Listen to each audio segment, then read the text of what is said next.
Goeiedag, Aboetie. Sê hallo vir die kinders. Dumelang, bana. Vandag leer ons werkwoorde. Is julle reg, kinders? Ja! Nou, hoe sê ons om te loop? Baie mooi. Dis Gotsamaya. Tamaya. En hoe sê ons om te hardloop in Setswana? Dis reg. Dis Gotaboga. Taboga. Nou, hoe sê ons om te slaap in Setswana? Baie mooi. Dis Gorobala.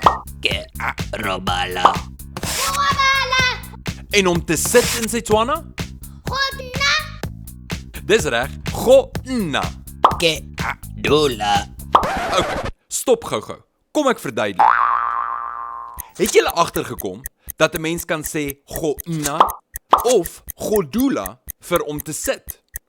En as jy wil sê ek sit, dan sit jy net die ke voor in die werkwoord.